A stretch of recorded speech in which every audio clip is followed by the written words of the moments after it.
कहते हैं कि अगर एक नारी शिक्षित होती है तो पूरा परिवार शिक्षित होता है, और अगर एक नारी आत्मनिर्भर बनती है तो पूरा समाज आत्मनिर्भर बनता है। राजस्थान की धरती जो वीरांगनाओं की गाथाओं से गूंजती है, आज एक नए युग में प्रवेश कर चुकी है। एक ऐसा युग जहां महिलाएं सिर्फ घर की चौखट तक सीमित नहीं, बल्कि हर क्षेत्र में अपना परचम लहरा रही हैं।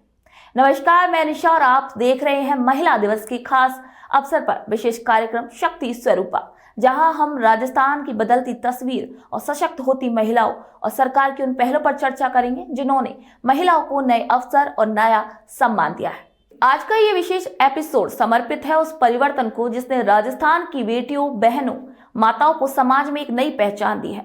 इस बदलाव की अगुवाई कर रहे हैं राजस्थान के माननीय मुख्यमंत्री श्री भजनलाल शर्मा, जिन्होंने अपने नेतृत्व में ये सुनिश्चित किया कि महिलाओं की सुरक्षा, शिक्षा, रोजगार और स्वास्थ्य को सर्वोच्च प्राथमिकता मिले। आज राजस्थान की नारी शक्ति किसी पहचान की मोहताज नहीं, बल्कि स्वयं प्रेरणा बन चुकी है। तो आइए जानते हैं उन नीतियों, उन योजनाओं और उन बदलावों के बारे में जिन्होंने राजस्थान की महिलाओं को शक्ति स्वरूपा बना दिया है। राजस्थान की धरती सदियों से नारी शक्ति की अद्वितीय गाथाओं की साक्षी रही है। रानी पद्मिनी, मीराबाई, रानी कर्णवती जैसी वीरांगनाओं की कहानियां आज भी हर बेटी को प्रेरित करती है। लेकिन आधुनिक युग में नारी शक्ति को केवल इतिहास का हिस्सा नहीं, बल्कि वर्तमान और भविष्य की अग्रदूत के रूप में स्थापित करने की आवश्यकता थी। और इसी संकल्प के साथ मुख्यमंत्री श्री भजनलाल शर्मा ने महिलाओं को मजबूत, सुरक्षित और आत्मनिर्भर बनाने के लिए ठोस कदम उठाए हैं। भारत रत्न डॉक्टर भीमराव अंबेडकर ने कहा था, मैं किसी समुदाय की प्रगति को महिलाओं की प्रगति के आधार पर मापता हूं। और इसी आदर्श को आत्मसात करते हुए राजस्थान के यशस्वी मुख्यमंत्री श्री भजनलाल शर्मा ने बजट 2025-26 में महिलाओं और बालिकाओं के सशक्तिकरण हेतु ऐतिहासिक घोषणाएं की हैं। ये घोषणाएं न केवल उनके उत्थान का मार्ग प्रशस्त करेंगी, बल्कि उन्हें आत्मनिर्भर बनने के लिए भी सशक्त भी करेंगी। बालिकाओं की सुरक्षा और देखभाल के उद्देश्य से भजनलाल जी की सरकार ने कई महत्वपूर्ण योजनाएं प्रस्तावित की हैं। प्रदेश में बालिका गृहों में निवास करने वाली बच्चियों को 18 वर्ष की आयु पूर्ण करने के बाद भी आवश्यक सहायता प्रदान करने हेतु सभी संभागीय मुख्यालयों पर 50 बिस्तरों वाले सरस्वती हाफवे होम्स स्थापित किए जाएंगे। इससे उन महिलाओं, बालिकाओं को समाज की मुख्य धारा में शामिल होने में सहायता मिलेगी। इसी के अतिरिक्त देखरेख और संरक्षण की आवश्यकता वाली बालिकाओं के लिए 10 जिला मुख्यालयों पर गर्ल चाइल्ड केयर इंस्टीट्यूट स्थापित किए जाएंगे। ये कदम बालिकाओं को सुरक्षित, संरक्षित और आत्मनिर्भर बनाने की दिशा में एक मील का पत्थर साबित होगा। महिला शिक्षा को प्रोत्साहित करने के लिए माननीय मुख्यमंत्री श्री भजनलाल शर्मा ने कई महत्वपूर्ण निर्णय लिए हैं। 34 महाविद्यालयों में स्थापित रानी लक्ष्मीबाई केंद्रों की सफलता को देखते हुए प्रत्येक ब्लॉक में एक उच्च माध्यमिक विद्यालय या महाविद्यालय में रानी लक्ष्मीबाई केंद्र स्थापित किया जाएगा। ये केंद्र बालिकाओं में आत्मरक्षा और स्वाभिमान की भावना को विकसित करने का कार्य करेंगे। इसके अलावा छात्राओं को शिक्षा के क्षेत्र में आगे बढ़ाने के लिए उच्च शिक्षा, तकनीकी शिक्षा और कालीबाई योजना के अंतर्गत 35,000 स्कूटियों का वितरण भी किया जाएगा। ये योजना छात्राओं को उच्च शिक्षा की ओर बढ़ने के लिए प्रेरित करेंगी और उनकी यात्रा को सुगम बनाएंगी। महिलाओं का आत्मनिर्भर बनाने और उनकी आर्थिक स्थिति को मजबूत करने के लिए राजीविका मिशन के तहत लखपति दीदी योजना का विस्तार किया गया है। इस योजना के अंतर्गत अब 20 लाख महिलाओं को लखपति दीदी की श्रेणी में लाने का लक्ष्य रखा गया है।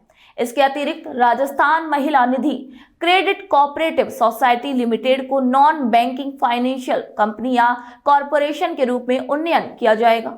इससे स्वयं सहायता समूह की महिलाओं को मात्र 1.5% ब्याज दर पर 1 लाख रुपए का ऋण उपलब्ध करवाया जाएगा।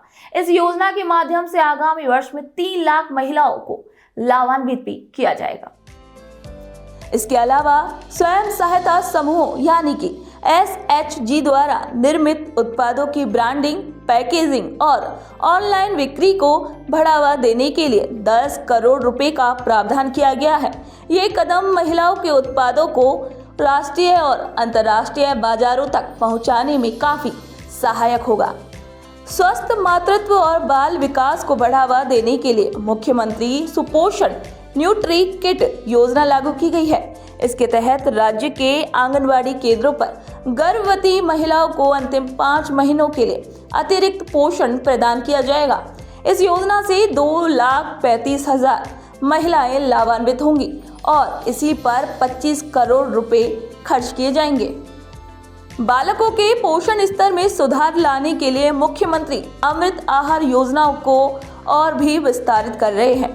अब आंगनवाड़ी केंद्रों पर आने वाले 3 से 6 वर्ष के बच्चों को सप्ताह में 5 दिन दूध उपलब्ध कराया जाएगा और इसी पहल पर 200 करोड़ रुपए से अधिक खर्च भी किए जाएंगे, जिससे लाखों बच्चों का पोषण स्तर अब बेहतर होगा। प्रदेश में खाद्य सुरक्षा को और मजबूत करने के लिए राष्ट्रीय खाद्य सुरक्षा अधिनियम यानी कि NFSA के तहत 10 लाख नई यूनिट्स को लाभान्वित किया जाएगा। इससे सभी सामाजिक सुरक्षा पेंशनर्स को NFSA के अंतर्गत राशन उपलब्ध करवाना अब संभव होगा।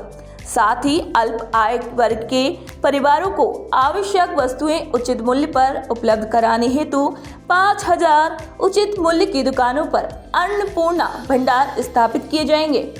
ये योजना गरीब और मध्यम वर्ग के परिवारों के लिए राहतकारी साबित होगी। राजस्थान सरकार ने आंगनवाड़ी कार्यकर्ताओं, सहायिकाओं, आशा कार्यकर्ताओं, मिड डे मील कुक कम हेल्पर, होम गार्ड्स और अन्य मानदेय कर्मियों के मानदेय में 10% वृद्धि की घोषणा की है। साथ ही इन कर्मियों के सेवानिवृत्ति के बाद एक मुश्त ग्रेजुटी देने का प्रावधान किया गया है। ये घोषणा उनके आर्थिक भविष्य को सुरक्षित करने में काफी सहायक होगी। राजस्थान सरकार के बजट 2025-26 में महिलाओं के सशक्तिकरण और उत्थान के लिए की गई घोषणाएं न केवल उनकी आर्थिक और सामाजिक स्थिति को सुधारेंगी, बल्कि उनके आत्मनिर्भर बनने का अवसर भी देंगे। सरकार का ये प्रयास महिलाओं और बालिकाओं के जीवन में एक नई क्रांति लाएगा और समाज को समृद्धि की दिशा में अग्रसर करेगा। ये बजट महिलाओं के अधिकारों को सशक्त बनाने, उनकी शिक्षा, स्वास्थ्य, आर्थिक और सशक्तिकरण और सुरक्षा सुनिश्चित करने की दिशा में उठाया गया एक ऐतिहासिक कदम है। आने वाले वर्षों में ये बजट राजस्थान की महिलाओं को एक नई पहचान देने में अपनी महत्वपूर्ण भूमिका निभाएगा।